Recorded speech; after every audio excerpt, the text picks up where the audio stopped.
There's a game that's been listed on the PlayStation Store called Press X for Trophies. It's just the latest posting an abysmal shovelware on the PlayStation Store. Now, you might remember previous oddities, Brett, such as My Name is Mayo or Mr. Masagi, which were fun platinum novelties, which I think we both have. But the PlayStation Store is now getting absolutely overrun by easy trophies attached to low-effort titles aiming for big profits. If you go on the PlayStation Store right now, under what's new or coming, soon or whatever it is, it is all this shovelware garbage. I mean, yeah. All of it is shovelware garbage that is easy trophies for platinums. Right. I mean, literally every single one. Right. And I experienced this when I got back from my month of being literally off the face of the planet. Right. Going on, be like, did I miss anything? Like, what came out? And it's all of these shovelware games. And I'm like, what the fuck is this? Right. Why am I just seeing this? So basically, we've seen an avalanche of shovelware these past few months, many of which are asset swaps of the exact same game built around the idea of awarding a platinum in a minute or less. Right. I've seen these. Yeah, so taking a quick look as an example at Press X for Trophies, the product description of it makes a mockery of this PlayStation Store issue. And it says, quote, this is the product description. Games are often made to be challenging. Well, at least they used to be. These days, things are a little easier. Press X for Trophies is a game made to help spread the word of how things should change and how the world of gaming is changing. It's slightly ironic, and the story is told through its trophy system. I actually love that. End quote. This game is a meta example of PlayStation Store's issue. I love that. This is a game that I think was made purely to get PlayStation's attention and be like, hey, your store is garbage. Right. Fix it. I think so too. And I think that it's honestly a cool way to tell a story too through the trophies. I think that's cool. And I do think it's an issue. Do you have anything else you want to add to the story? I mean, I think it's hurting developers first and foremost. Right. I think perfect example, like I said at the top of the show, one of the reasons I bought Super Perils of Baking, even though I bought it on Steam, was that this tiny studio, Lilimo Games, right, which is an indie publisher, or an indie developer rather, they self-publish their stuff. They only sold a couple thousand copies, where a game like that would normally do way better, especially with whoever the name of the person attached to it. But the sense of discoverability on the PlayStation Store is completely gone. And you look at indie darlings from like the Xbox Live Arcade era, even the PlayStation 4 era. You look at a lot of the huge indie titles there that were made popular through discoverability and the high level of curation that the PlayStation Store had. And I also don't necessarily think this is just a PlayStation Store problem. It's not. It's also an Xbox problem. It's also a Nintendo problem. Maybe less so Steam, because they seem to have a much more highly curated front space of their store. No, they have asset flops too. But I mean, yeah, like in general. Yeah. So I think this is a serious issue. I don't know why this is asset. I say asset flops, asset flips. Flips. I don't know why this is such an increasingly larger issue or becoming way more prevalent. And I think part of it goes to PlayStation's new kind of mantra of making, it more accessible to release games on their platform, which maybe from a fundamental or a philosophical standpoint, I agree that anybody should be able to make a game and try to get it out there.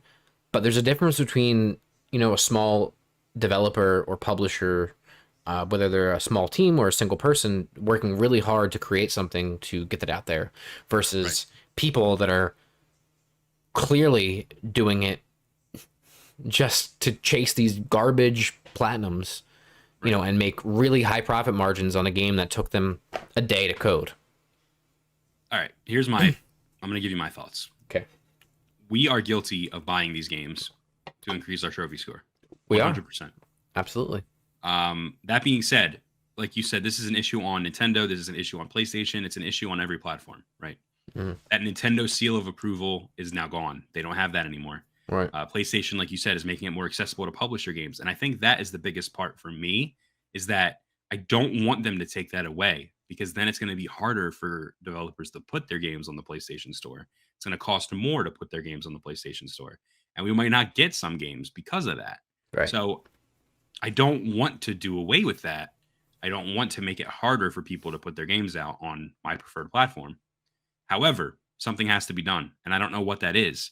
One idea I'm thinking of immediately is, well, how about we restrict platinums and you don't let games like this that have ridiculous trophies, like, somehow restrict them. It used to be that way. Even some like arcade games, like when I say arcade games, I mean like those medium tier games. Back in the day, they didn't have platinums. Like Right. only AAA games were allowed to have platinums. So maybe we go back to that and just kind of restrict who's allowed to have platinums, and what a platinum like, what, you know what I mean? Like what level a game has to be at to get a platinum. Because that doesn't hurt the game getting released. It doesn't hurt the game. I mean, surely a platinum will make a game sell well for PlayStation fans, but I think that that's one solution that could fix this. However, then you look at Nintendo and you're like, well, that wouldn't fix the problem on Nintendo, because there's still abysmal shovelware games on Nintendo and they don't have trophies. Well, I think the problem on Nintendo's platform is a little bit different, and it's that people are abusing the sale system on Nintendo. So they will put a game up for $30 and then put it on sale for 1 cent.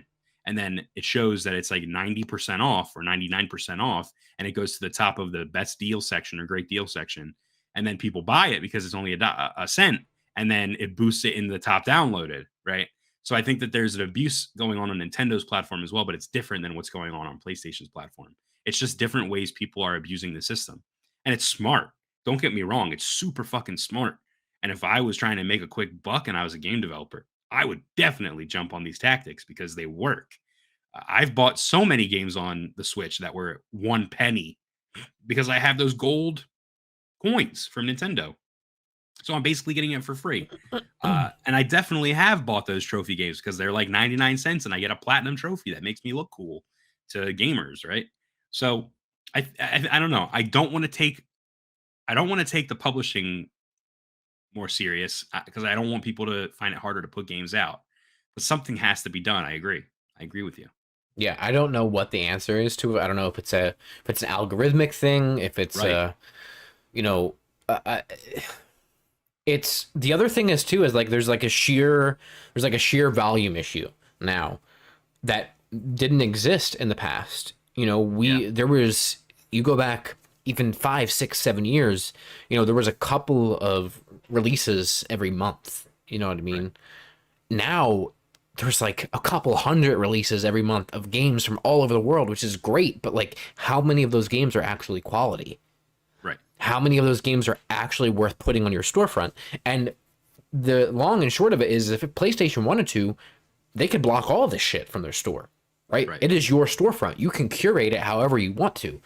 I don't know if that is the solution or not, but something's got to give. And the fact that discoverability is gone, it just is a real detriment to the people that are actually taking time to develop really high quality games that deserve an audience, that are not going to find one because of shovelware bullshit. Right. I almost wish there was like a For You page built into the PlayStation Store that, like TikTok's For You page, where it knows what you like and it tries to do that. There is like some kind of an AI that tracks what you like and it recommends you things, but they're never ever right. Or it's games I already own, but like a different version of that. You know what I mean? Like, it's just never anything substantial. So if they maybe changed the algorithm to show games that I actually would be interested in, but they won't do that though, because they make money off of marketing, putting games higher on the list. So it's all about money for them. Yeah. So I don't know what the solution is, but yeah, plus, I know what the problem is. I'm sure PlayStation gets a cut of those trophy games too. Well, they absolutely do. So they might not even care. Right. So they take 30% off the top. So there you have it. Please remember to like, comment, and subscribe to Haptic Intel. Did you do it? Subscribe right now.